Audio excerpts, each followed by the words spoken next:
bienvenue à tous dans ce nouveau numéro de MSA Pratique. Et aujourd'hui, on composte, vous l'avez vu. Vous allez voir, c'est pas compliqué du tout. Ça sent pas mauvais, ça n'envoie pas de désagréments. Nadège, Aurélie, bonjour. Bonjour. Vous travaillez toutes les deux à la MSA d'Île-de-France. Pourquoi c'est chouette de composter ? Parce que ça permet de réduire les déchets d'ordures ménagères. Ça a permis de réduire les déchets verts aussi. Donc, du coup, il y a un geste pour la planète. Et puis, ça apporte des vrais éléments pour la terre, pour les plantes, voilà, des micro-organismes. Ça protège la plante des agents pathogènes. Et puis, ça permet l'enracinement. Ouais. Donc, c'est vrai qu'il y a un vrai intérêt pour le jardin et pour faire évoluer correctement les plantations. Et il y a intérêt, j'ai envie de dire, c'est bon pour le moral aussi d'aller composter. Oui. C'est-à-dire quand on envoie son petit seau à compost, hop, dans le gros bac à compost, on a l'impression d'avoir fait une bonne action pour la planète. Oui, aussi. Ouais. Et puis il ne faut pas oublier, moins de déchets que l'on envoie, c'est moins de camions sur les routes qui vont transporter les déchets, moins d'usines avec besoin de les incinérer ou autre. D'un point de vue bilan carbone, c'est une très bonne chose là aussi. Oui, il y a vraiment, c'est un geste écologique, éco-citoyen, voilà, qui peut s'appliquer tant dans son jardin que même à plus grande échelle, voilà, sur les agriculteurs, l'agriculture.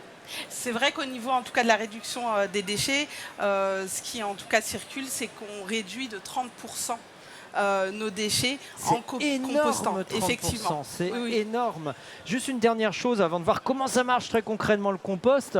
C'est réservé aux ruraux, c'est réservé ou à ceux qui ont un jardin. On peut mettre un bac à compost au fond du jardin ou alors on peut le faire si on habite en appartement. Alors ça c'est effectivement l'idée reçue que sans jardin on ne peut pas composter. Non, pas du tout. C'est qu'en fait effectivement c'est beaucoup plus facile de composter en jardin parce qu'on a la terre avec les micro-organismes qui participent en tout cas à la décomposition des déchets, mais on peut également composter en tout cas en appartement. Et il y a de plus en plus de communes ou d'intercommunalités ou d'associations qui, entre guillemets, créent des initiatives avec des composteurs collectifs en bas d'immeubles, etc. Donc voilà, c'est possible en tout cas qu'on soit en ville ou dans les zones rurales de composter. Alors pour tous ceux qui ne compostent pas encore, on va découvrir aujourd'hui comment ça marche le compost. Qu'est-ce qu'on peut mettre dans son bac à compost? Là, il y a de quoi? Alors expliquez-nous un petit peu, Nadège, Aurélie, qu'est-ce que l'on trouve là-dedans? Alors, là, on a en tout cas des déchets entre guillemets de maison, c'est-à-dire alimentaires. Des trognons de pommes. Des trognons de pommes. On a également des bananes. Les bananes, on met au compost aussi. On peut. Ah ouais, après, c'est pas trop lourd ou pas trop pépère. Mais en fait, il faut effectivement couper. Et puis en quantité réduite. D'accord. Qu'est-ce qu'on a? Je sais pas, on a des bouts de poireaux, on a des épluchures. Des sachets de thé, on a Alors le sachet de thé, pareil, on peut mettre au compost du sachet de thé. Exactement. L'idéal, c'est que si c'est un sachet de thé avec agrafe et petite étiquette avec encre, c'est aussi, on peut l'enlever. Ouais. Je vois du papier avec papier essuie-tout, des mouchoirs, ça va au compost. Ça va au compost également, quantité réduite. Il faut savoir, c'est qu'en fait, après, dans le processus de décomposition, il y a quelque chose qu'il faut, entre guillemets, auquel il faut faire attention. C'est l'humidité, c'est le taux d'humidité. Et ce genre, entre guillemets, de déchets permet de réduire le taux d'humidité. Il ne faut pas que ça soit trop humide. Qu'est-ce que ça veut dire? Il faut l'arroser de temps en temps, pas l'arroser ou comment ça se passe? En fait, il ne faut pas que ce soit trop humide parce que, en fait, sinon, ça arrête le processus de décomposition. Il ne faut pas que ce soit trop sec parce que ça arrête le processus de décomposition. Il faut trouver le juste milieu.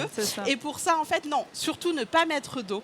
Mais par contre, il faut vraiment équilibrer par rapport aux déchets qu'on intègre à l'intérieur. C'est-à-dire que si c'est trop humide, dans ces cas-là, il faut mettre des feuilles sèches, des brindilles sèches, de l'herbe sèche ou comme ça un petit peu de carton, des cartons fins bien sûr. Des cartons, coupé en petits morceaux. Exactement, du sopalin, etc. Et inversement, des coquilles d'œufs. Si c'est trop sec, dans ces cas-là, il faut intégrer, entre guillemets, des déchets humides. Donc des coquilles d'œufs, ça va au compost aussi.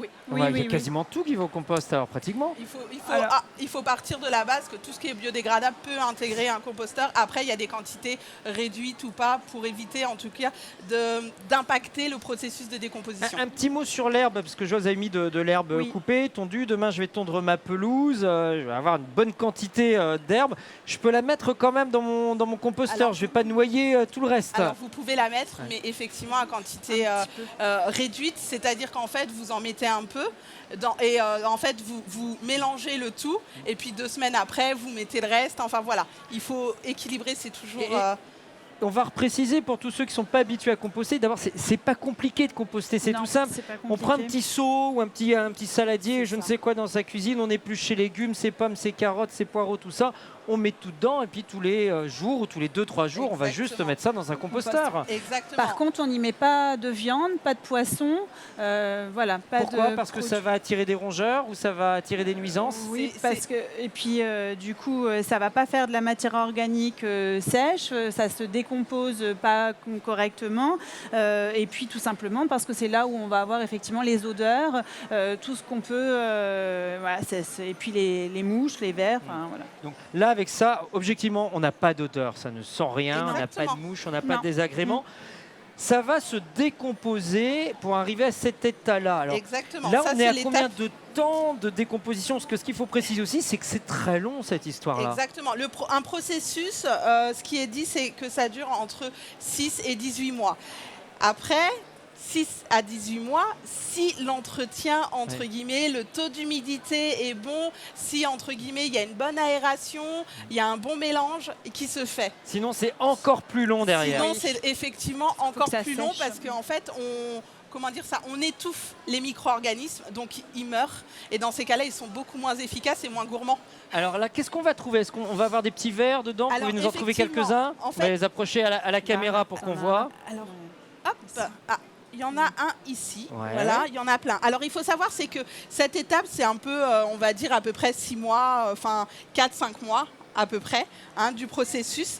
Et en fait, c'est l'étape où on le voit, de toute façon, quand on prend une poignée, c'est là Alors, où on va on voit prendre le le petit plus de verre pour verre. bien montrer à la caméra que ce sont les petits vers qui viennent et qui courageusement, voilà, vont faire tout le travail et que ce ne sont pas des, c'est pas repoussant, c'est pas Non. répugnant, c'est pas envahissant, on va pas se retrouver avec des vers partout dans le jardin ou je ne sais quoi. Exactement. Non, non, se ils sont cachent. tout petits Mhm. et font ce travail naturellement. En sachant que des vers dans le jardin, il y en a déjà pas mal. Donc, c'est Heureusement. juste- effectivement, c'est Heureusement. juste qu'on va s'en servir pour effectivement composter. Mais il n'y a pas que des vers, il y a plein de petits insectes, plein Des de petites Ah bon araignées, J'ai des rien petits- vu là-dedans, Ah bah- moi. ah bah après, Ils sont où Ils sont- alors le Bien problème, cachés c'est qu'ils Vous se avez des cachent. petits Ils vont, comme ils, ça. vont, ils vont au fond en fait pour pouvoir, voilà, c'est un peu plus chaud, c'est un peu plus humide, donc c'est un peu plus intéressant pour eux que d'être à la surface. Ouais. Parce que la chaleur au cœur du compost, elle est quand même aux alentours des 35 degrés. Ah oui, On est donc quand c'est même, très chaud et ça oui. travaille derrière. Ça travaille, c'est ça. Ah, et ce qu'il faut préciser là, en tout cas, c'est dire, voilà, ça passe pas à la caméra, mais il n'y a aucune odeur, Non. c'est pas répugnant. C'est de la terre, comme on dirait, j'ai envie de dire, dans un sous-bois, un jour de C'est pluie, exactement et on va ça. retrouver un peu, voilà, de la terre un peu humide, mais qui n'a pas d'odeur, qui n'est pas sale. Faut pas se laver les mains après, absolument pas. Mais c'est ça, en fait, le compostage, en gros, c'est de reproduire ce qui se passe en fait en forêt, en tout cas, et dans la nature.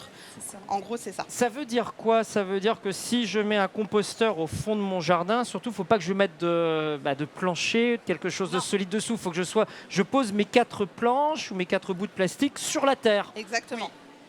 Et les vers vont venir tout seuls naturellement, ou bien est-ce qu'il faut que j'aille acheter des petits vers et que je mette des petits vers dedans quand même pour amorcer le processus? Non.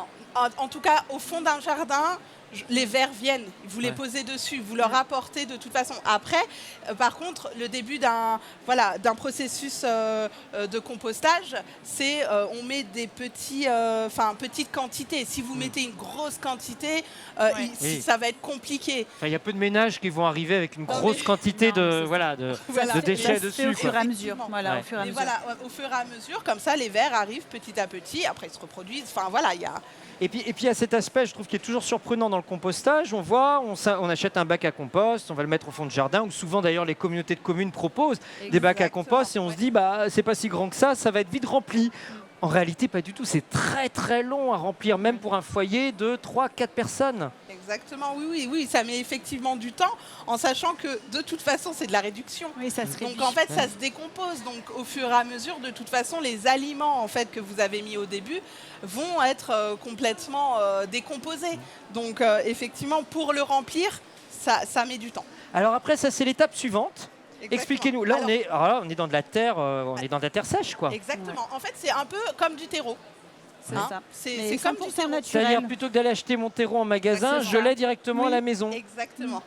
Et Ça, c'est l'étape à bout de combien de temps? C'est 18 La mois plus minimum, aboutie. 2 ans et demi? Ils disent 6, ça peut 6 minimum. 6 minimum. Avec du travail et de l'entretien. Enfin, c'est vrai que depuis ce matin, en tout cas, on a beaucoup de personnes qui viennent en nous disant mais nous, on n'arrive pas à passer cette étape. Et c'est vrai que la question de l'humidité est beaucoup revenue dans nos échanges. Donc, en fait, c'est vraiment l'entretien. C'est-à-dire que si le compost est bien entretenu, bien mélangé, bien C'est-à-dire aéré, qu'il c'est faut ce que je revenir disais. régulièrement Faut le avec quoi? Avec un mélanger. râteau, avec une pelle pour tourner son compost. Qu'est-ce qu'il faut faire? Alors en fait oui, Avec une l'idéal pelle, ce faut serait le une pelle en retourner, fait, mm. il faut le retourner assez régulièrement en fait pour l'aérer. Et puis c'est surtout que pour en fait le compost qui est au-dessus soit également imprégné des micro-organismes pour que ça travaille et d'en bas et d'en haut, au milieu, partout. Et ça, ce compost-là, du coup, je peux en faire quoi? Je peux l'utiliser dans mon potager, mes Exactement. pots, mes jardinières, Oui, c'est Vous ça, pouvez partout. l'utiliser pour toutes les plantations. et tout va planter naturellement. C'est l'équivalent d'un terreau que j'ai vraiment acheté en magasin. Oui. J'ai Oui, pas oui. besoin de rajouter Non, je ne sais Non, quelle parce qu'il y vitamine, a quelle plein de petits production. micro-organismes du coup qui sont dedans du fait de la décomposition voilà, des légumes. Juste, c'est quelque chose qui peut être utilisé entre guillemets pour un particulier si vous avez un jardin, mais je crois savoir qu'il y a des associations qui aussi participent à la récupération en fait du terreau de particuliers en commune ou des choses comme ça. Et puis après dans les villes il y a des jardins partagés, il y a des associations qui peuvent en tout cas récupérer le terreau en zone Oui, puis on urbaine. peut être en ville et avoir ses jardinières et ses pots sur son Exactement. balcon. Et C'est ça. objectivement, déjà, pour avoir cette quantité-là de compost potable, il faut avoir beaucoup composté auparavant. Il faut avoir un bon Exactement. foyer. Justement, parce qu'on parle de ville, une dernière question. Comment je fais? Là, on a parlé du bac à compost que je mets sur la terre, sur le jardin. Et les micro-organismes, les vers, les petits animaux vont venir naturellement. Mais si je suis en ville, j'ai un grand balcon, j'ai envie de composter, je vais faire comment? Alors, il existe des composteurs, ce qu'on appelle des composteurs de cuisine, avec des tailles un petit peu plus réduites. Par contre, effectivement, là, on n'a pas, entre guillemets, la terre avec tous les micro-organismes. Donc, en tout cas, dans les commerces, il y a des sachets, ce qu'on appelle des activateurs, avec justement tous les micro-organismes, les lombrics nécessaires, entre guillemets, au départ pour la décomposition. Sinon, vous allez en forêt. Vous prenez de la terre avec tous les micro-organismes, vous le mettez dans votre composteur de cuisine et je pense que ça peut avoir en tout cas le même effet. Et que ça va marcher quand même. Juste pour clore cette émission, qu'est-ce que vous trouvez de fascinant, de magique, de surprenant dans le compost, l'une et l'autre? Il y a une espèce de cycle continu en fait. Le compost, du coup, c'est voilà, on crée avec les légumes, les éléments qu'on a mis, on recrée quelque chose de l'ordre d'un cycle en fait. Et c'est beau à regarder. Oui. Ouais. Oui, je rejoins ma collègue. C'est vrai que c'est quand même fascinant de participer à ça. En fait, ce que vous disiez tout à l'heure, le geste aussi un peu éco-citoyen, on participe quand même à cette régénération, la nature, etc. On se sent faire partie de cette planète et la protéger. En tout cas, c'est comme ça. Moi, c'est ça qui me fascine et qui est intéressant. Plus que protéger la planète, effectivement, en faire partie, comme C'est vous ça. le dites régulièrement. Merci à toutes les deux d'être venues nous expliquer sur ce plateau d'AMSA TV comment composter. Vous avez vu, c'est pas si compliqué que ça, que vous habitiez en ville, que vous habitiez à la campagne. Franchement, tout le monde peut le faire. Et ensuite, vous serez heureux d'utiliser votre propre compost pour votre potager, vos plantes ou tout ce que vous voudrez planter. Merci et à bientôt Merci sur à le vous. plateau d'AMSA Pratique. Au revoir. Hey!